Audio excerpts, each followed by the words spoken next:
Hi friends, and welcome to From Amateur to Expert. Let's talk about an interesting dynamic that will affect you in your journey from amateur to expert.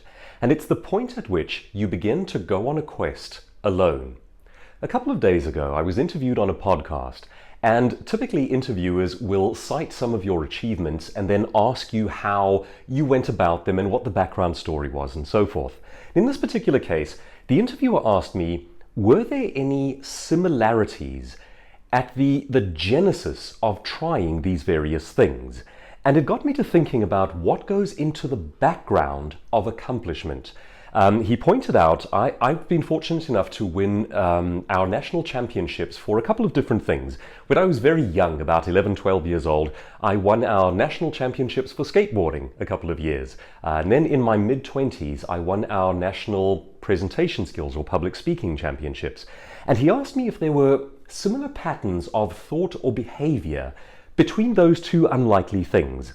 And we've spoken on this channel before about the formula underlying talent. It is relatively simple. It is yearning plus input plus deliberate practice sustained over time. And I got to thinking about where my own mind was at and what perhaps made the difference between the things that I took seriously and the things that went nowhere.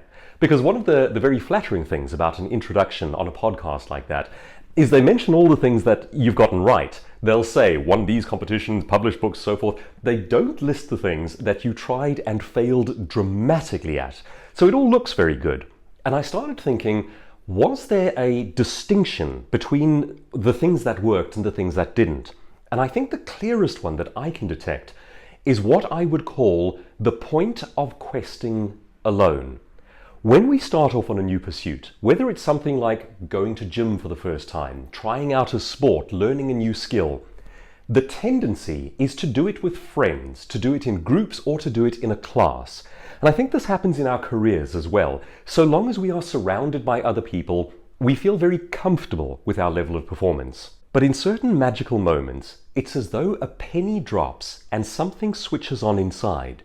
And you find the individual separating themselves from the group and going on a quest alone. It starts with small things. For example, let's take the gym one.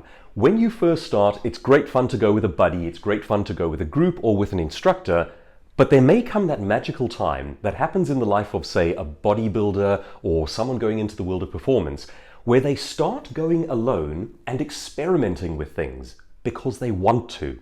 I remember this with skateboarding. It started off as the cool thing to do because all the other kids were doing it. You got to wear baggy clothes and have bleeding shins all the time. Then one day, I found myself out at night on our quiet suburban street when I could have been doing anything else, including watching TV or whatever the case might be. And there I was spending a few hours out in the street trying to master one trick. You start to go on that quest alone. And I've discovered that applies to things like writing as well. I'm up to 11 published books now, and I have some great news on that front as well, which I'll share with you in a moment.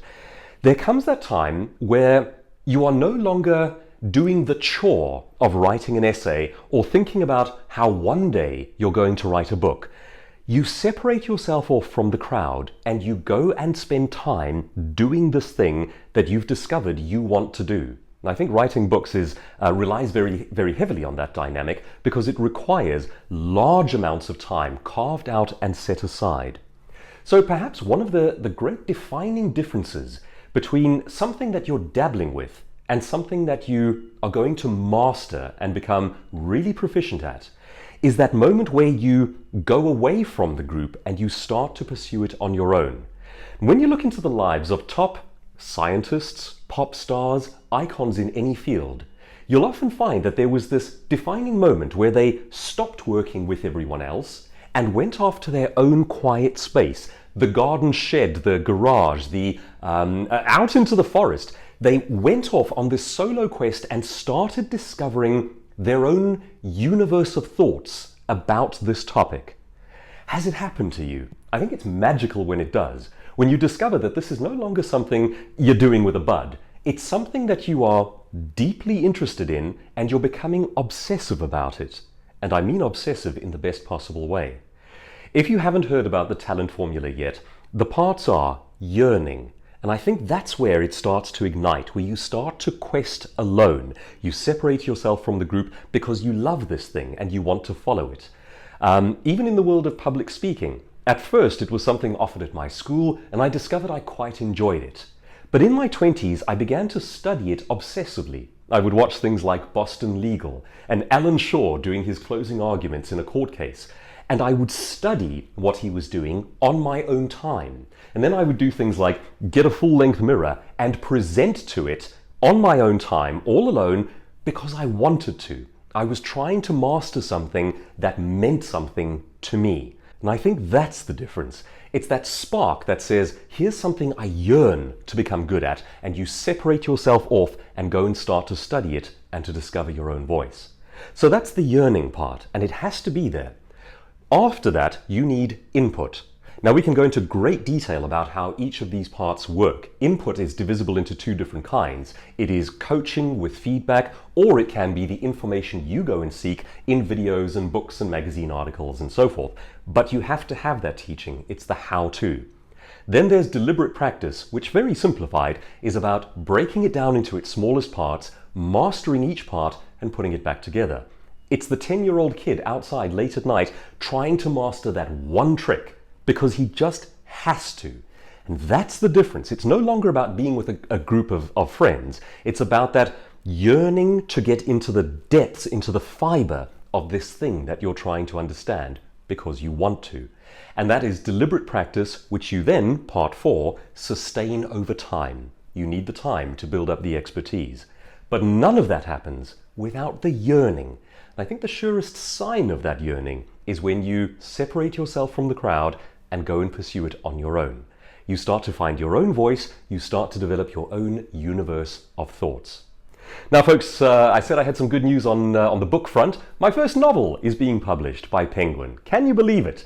It comes out on the 1st of January 2022 and pre-orders are available. If you listen to audiobooks, I would really appreciate it if you might consider pre-ordering the audiobook. You go onto audible.com and look for The Man Who Never Was by Douglas Kruger. I warn you in advance, it's a bit of a mind bender and it is a massive tearjerker, but I think it's a beautiful little tale and I hope you will enjoy it. If I may ask you a huge favor, authors are greatly supported by Amazon reviews. That is the #1 thing you can do for an author, and if you wouldn't mind reviewing any of the books that you have read for me, I would really appreciate it. I'm not asking for a complimentary review, just an honest one. Can be good, it can be bad, speak the truth, but please do write a little review. And I hope you will enjoy the new novel. In the next video, what I'll do is I'll put together the first few audio chapters and I will upload it as a YouTube video so you can check it out and see what you think.